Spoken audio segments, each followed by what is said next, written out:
The fiancé mocked the maid's toddler at the dojo. Then the billionaire saw something he could never forget. Hey! Stop scrolling for a second. I wasn't going to tell this story, but I think you need to hear it. A billionaire walked into his own engagement party and found his fiancée mocking his housekeeper's 3-year-old daughter in front of 200 guests. He almost said nothing. He almost let it go, the way rich men learn to let things go. But then the maid stepped forward to pick up her crying daughter, and something about the way she moved made every black belt in that dojo go completely silent. Nobody in that room knew who she really was. Not the fiancé. Not the guest. Not even the man about to marry into all of it. What happened in the next 10 minutes ended one engagement and exposed a secret this woman had buried for 12 years. Hey everyone, welcome back. Before we get into this one, tell me where you're watching from today. Drop your country in the comments. I love seeing how far these stories travel. This one is a little different. It's about pride, about people we underestimate, and about a woman who spent over a decade hiding exactly who she used to be. Stay with me to the end because the twist in this one genuinely surprised me when I first heard it. She thought she'd buried that part of herself forever, until one slap brought it roaring back. Maria Chan had worked for the Whitfield family for 6 years. She cooked. She cleaned. She drove little Lily to her toddler gymnastics class on Tuesdays and picked up dry cleaning on Thursdays. She was quiet, polite, and almost invisible, the way good staff are trained to be in houses like that. Nobody asked questions about her past. Why would they? She was just the help. But Maria hadn't always folded towels for a living. 12 years ago, in a very different life, in a very different city, she had been someone else entirely. Someone with a name people in certain circles still whispered about. She had walked away from that life the day her daughter was born, and she had never once looked back. Until tonight. The Whitfield estate was hosting an engagement party for Daniel Whitfield, 34 years old, heir to a logistics empire worth more than most small countries' GDP, and his fiancée, Isabel Cross, 29, a former pageant queen turned lifestyle influencer, with 2 million followers and absolutely no patience for anyone she considered beneath her. The party was being held at the Whitfield family's private dojo, a sprawling, beautifully restored training hall that Daniel's late father had built decades earlier. Polished hardwood floors. Banners on the walls reading unity, strength, wellness, balance. 200 guests in cocktail attire stood awkwardly around a space meant for bare feet and discipline, sipping champagne under photographs of old karate masters. Maria wasn't supposed to be a guest. She was working, keeping an eye on her daughter Lily in a side room while she helped the catering staff. But 3-year-old Lily, curious and fearless the way toddlers are, had wandered out onto the main floor in her little white outfit, copying the warm-up stretches she'd seen the dojo instructors doing earlier that day.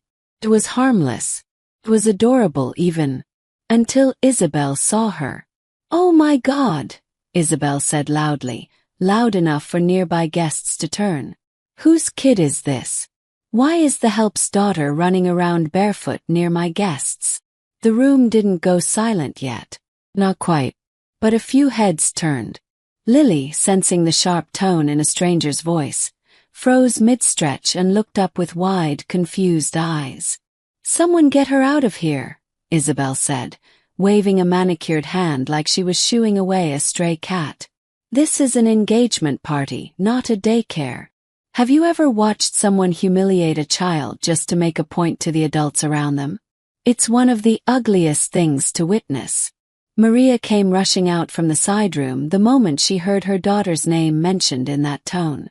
She scooped Lily up immediately, whispering soft reassurances, her body curling protectively around her child the way mothers do without thinking. "I'm so sorry," Maria said quietly. "She wandered off. I'll take her right back." "You should be watching her, not us," Isabel snapped, loud enough that nearly every guest in the dojo was now watching. "This is exactly why I told Daniel we shouldn't have staff bringing their kids to work." A few guests chuckled awkwardly. Some looked away, uncomfortable. Nobody said anything. Maria's jaw tightened. not from anger at being insulted. She'd been insulted before, plenty of times, and she'd learned to let it slide off her like water. It was something else. Something in the way Isabel had said the help with such casual disgust, like Maria wasn't fully a person. For 1 second, just one, Maria's posture changed. Her shoulders dropped. Her weight shifted onto the balls of her feet. Her chin lifted slightly. It was barely noticeable, unless you knew what you were looking at. And across the room, leaning against the trophy case full of his father's old championship belts, Daniel Whitfield noticed. What would you do if you saw someone humiliating a child like that in front of you? Would you step in immediately, or would you wait to see how it played out? Daniel thought he understood his fiancée. He didn't expect what he'd learn about his housekeeper instead. Daniel had been watching from across the room, half listening to a business associate drone on about shipping tariffs, when Isabel's voice cut through the noise. He didn't love what he saw. He'd known, somewhere in the back of his mind, that Isabel could be sharp with people she considered staff. He'd brushed it off before, a comment here, an eye roll there. He told himself it was stress, or old money snobbery she'd absorbed from her own family. He told himself a lot of things about Isabel, honestly, because the wedding was 4 months away and the invitations were already printed.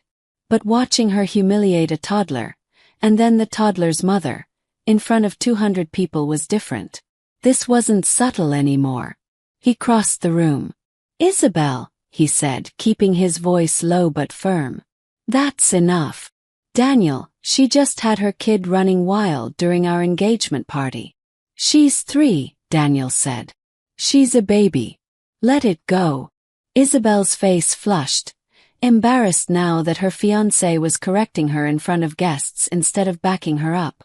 "Fine," she said tightly, and turned away with a huff, grabbing a fresh glass of champagne from a passing tray. Daniel turned to Maria, who was still holding Lily close, murmuring softly into her hair. "I'm sorry about that," he said gently. "She didn't mean." "It's all right, sir," Maria said quickly, the practiced deflection of someone used to smoothing things over. "I'll take her back to the kitchen." But Daniel hesitated. Something was nagging at him. That brief flash of posture he'd seen a moment ago, the way Maria's stance had shifted like a switch had flipped somewhere deep in muscle memory.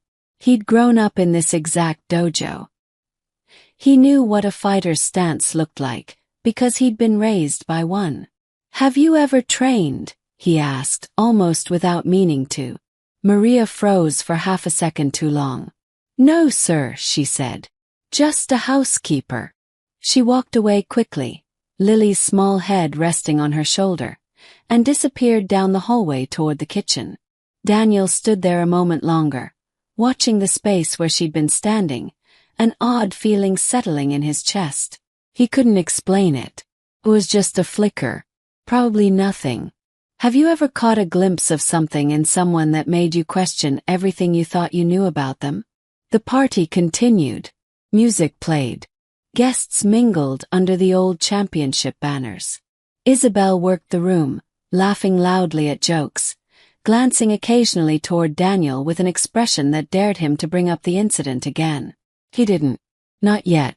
But later that evening, after most guests had filtered out and the catering staff had begun breaking down tables, Daniel found himself walking toward the kitchen instead of joining Isabel and her friends for the after-party drinks they'd planned downtown.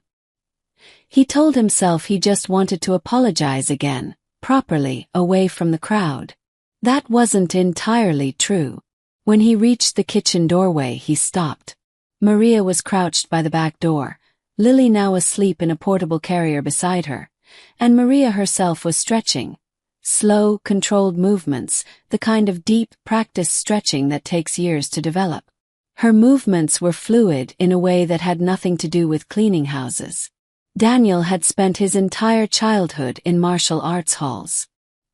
His father had been a black belt, a regional champion, a man who'd raised his son believing discipline and movement told you everything about a person's history. And what Daniel saw in that kitchen doorway told him Maria's history was not what her resume said. "Maria," he said quietly. She spun around immediately, her face flashing with something close to panic before she caught herself and smoothed it into calm politeness. "Sir, I didn't realize." "Who taught you that stance?" Daniel asked. For a long moment Maria said nothing at all. "Do you think some secrets are worth protecting, even from people who deserve the truth?" What Maria said next would unravel everything Daniel thought he knew. About her, about himself, and about the woman he was about to marry. "Sir, I should really get my daughter home," Maria said, reaching for the carrier. "Maria." Daniel's voice wasn't harsh, just steady. "I'm not trying to get you in trouble. I just need to know. That stance, the way you moved earlier, the way you're stretching right now, that's not something people pick up by accident. My father trained champions in this exact room for 30 years. I know what I'm looking at." Maria closed her eyes briefly. When she opened them, something had shifted. The careful, deferential housekeeper mask had slipped, just slightly, revealing something older and heavier underneath. 12 years ago," she said quietly, "my name wasn't Maria Chen on any fight card. It was Mei Lin Zhao." Daniel's brow furrowed. The name meant nothing to him at first. "I competed nationally," Maria continued. "Full contact karate. I was ranked 3rd in the country in my weight class the year before I quit." She looked down at Lily, sleeping peacefully in the carrier. "Her father was my training partner. We were both chasing world championships. We were good, really good. People said we'd both go pro internationally." "What happened?" Daniel asked softly. Maria's throat tightened. "He got hurt in a sparring accident I caused. Bad one. Spinal injury. He never competed again, never walked the same again, and our whole circle, the gym, the sponsors, the other fighters, they blamed me even though it was ruled an accident. I couldn't live with what I'd done to him. I quit everything. The sport, the name, the life. I found out I was pregnant a few months later, alone, and I just disappeared. Became someone new. Maria Chen. A name nobody in that world would recognize." Daniel stood in silence, absorbing all of it. "You never competed again. Not once." "I promised myself I never would," Maria said. "Some doors you close because you have to. Have you ever had to walk away from something you loved because of one mistake you couldn't forgive yourself for?" Before Daniel could respond, a voice cut sharply through the kitchen doorway. "Wow, what a story." Isabel stood there, arms crossed, having clearly heard the last several minutes of the conversation. She must have come back looking for Daniel and stumbled onto something far more interesting than she expected. "Isabel," Daniel started. No, this is fascinating," Isabel said, stepping further into the kitchen, eyes glittering with something cold. "Our housekeeper is secretly some washed-up fighter who crippled her own boyfriend and ran away pregnant. That's quite the resume for someone who does our laundry." "That's enough," Daniel said sharply. "Is it?" Isabel's voice rose. "Daniel, this woman has been alone in our house for 6 years with a fake name and a hidden past involving violence. And you're standing here looking at her like it's romantic. Like it's some inspiring secret. Isabel, I'm being honest," Isabel snapped. "Maybe it's time the Whitfield name stopped employing people who lie about who they are." Maria's eyes filled with tears, but her spine straightened, the old fighter's posture returning fully now, no longer hidden. "I never lied about who I am," Maria said, voice trembling but firm. "I just stopped being someone I couldn't forgive. There's a difference." The kitchen went silent except for the soft sound of Lily stirring in her sleep. "Would you forgive someone for hiding their past if you knew the pain behind why they hid it?" Daniel looked between the two women. His fiancée, furious and cold, and his housekeeper, broken open and honest for the first time in years, and something inside him crystallized into a decision he hadn't expected to make tonight. What Daniel said next would end one relationship and begin something neither of them saw coming. "Get out," Daniel said. Isabel blinked. "Excuse me." "Not Maria," Daniel said. "You." Isabel's face contorted with disbelief. "Daniel, are you seriously choosing the maid over your fiancé right now?" "I'm not choosing anyone over anyone," Daniel said. His voice low and controlled, the same controlled tone his father used to use right before delivering a verdict in this exact dojo. "I'm choosing not to marry someone who humiliates a toddler at her own engagement party, and then mocks a woman's trauma 5 minutes later. That's not a relationship. That's a warning sign I should have listened to months ago." "You don't mean that," Isabel said, her voice cracking between fury and disbelief. "We've been planning this wedding for a year. My family is invested in this. The press already knows." "I genuinely don't care what the press knows," Daniel said. "I care that the woman I was about to marry just stood in a kitchen and tried to humiliate someone for surviving something terrible. That tells me everything I need to know about who you are when nobody important is watching." Isabel's mouth opened and closed several times, searching for words that wouldn't come. Finally, she grabbed her clutch from the counter and stormed out, her heels clicking furiously against the hardwood, leaving silence behind her. Maria stood frozen, Lily now awake and watching everything with wide toddler eyes, sensing the tension in the room the way young children always do. "Sir, you didn't have to do that," Maria said quietly. "Not because of me." "I didn't do it because of you," Daniel said, though even as he said it, he wasn't entirely sure that was true.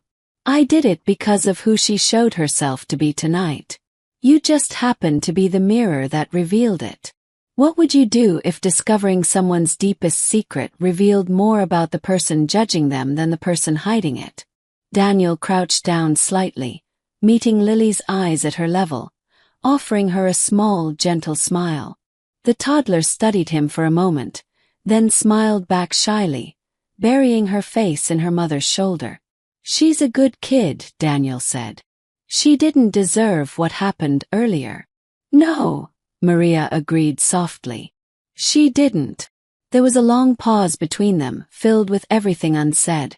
12 years of hiding, one night of unraveling, and the strange, unexpected kindness of a billionaire choosing decency over convenience in front of 200 witnesses. "For what it's worth," Daniel said, "the fighter you used to be, Mei Lin Zhao, she sounds like she had real talent, real discipline. The kind my father used to say you couldn't fake." Maria's eyes glistened. "I haven't heard that name spoken out loud in over a decade."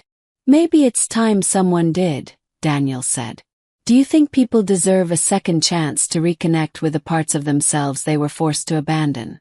Neither of them knew it yet, but that single conversation in a kitchen, surrounded by half-packed catering trays and a sleepy toddler, was about to change the direction of both their lives, and reveal one more secret neither of them had seen coming. Just when the night seemed over, an old voice from Maria's past appeared at the dojo's front door, and it changed everything. 3 weeks later, the story of the broken engagement had quietly made its way through certain social circles, though Daniel had kept most of the details private out of respect for Maria. He hadn't fired her. If anything, their household had grown gentler, warmer, the tension that Isabel's presence used to bring now simply gone. Daniel had also done something else, something he hadn't told Maria about yet. He'd made a phone call to an old family friend who still worked in competitive martial arts circuits, someone who'd known his father for decades. He'd asked, carefully and without using Maria's old name, whether anyone still remembered a fighter named Mei Lin Zhao. The answer surprised him. "Are you kidding?" the old friend had said. "People still talk about her. Most promising fighter in her division before she vanished. Nobody ever heard what happened to her. Some people thought she'd died honestly. Why are you asking?" Daniel hadn't answered fully. He'd simply said, "I think I found her," and left it there. What he hadn't expected was for that phone call to ripple outward. 2 weeks later, A man showed up at the Whitfield estate's front gate, asking politely but firmly to speak with someone named Mei Lin Zhao. He walked with a slight limp, leaning lightly on a cane. His face weathered but unmistakably gentle. Maria came to the door expecting a delivery, and instead found herself face to face with a ghost from 12 years earlier. "David," she whispered, her hand flying to her mouth.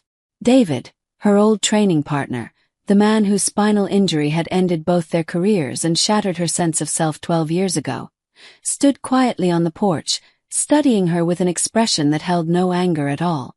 "It took me a long time to find you," he said softly. "Someone reached out asking about Mei Lin Zhao. I had to come see for myself. Have you ever had someone from your past reappear at exactly the moment you thought that chapter was permanently closed?" Maria's voice trembled. "David, I am so sorry. I've spent 12 years being sorry. I never stopped being sorry." David shook his head slowly. "May, I didn't come here for an apology. I came here because I never blamed you. Not once. It was an accident in a sport we both knew was dangerous. You disappeared before I ever had the chance to tell you that." Tears spilled freely down Maria's face now, 12 years of guilt finally finding somewhere to land. "I have a daughter now," she said. "I built a whole life around hiding from what happened to you." "I know," David said gently. "And from what I hear, you raised her well. That's not something to hide from. That's something to be proud of." Lily, peeking curiously from behind her mother's legs, looked up at the stranger with the cane and the kind eyes. "She's beautiful," David said, smiling at the toddler. "You built something good, May. Out of everything that happened, you still built something good. Do you think forgiveness can heal wounds that guilt has carried for over a decade?" Daniel watched the entire reunion from a respectful distance near the doorway, feeling something settle in his chest that he couldn't quite name. He'd spent his whole adult life around people who performed kindness for cameras and charity galas. Watching genuine forgiveness unfold in real time, quietly without an audience, felt like witnessing something sacred. That evening, after David had gone, Daniel found Maria sitting on the porch steps, Lily asleep in her lap, staring out at the darkening sky.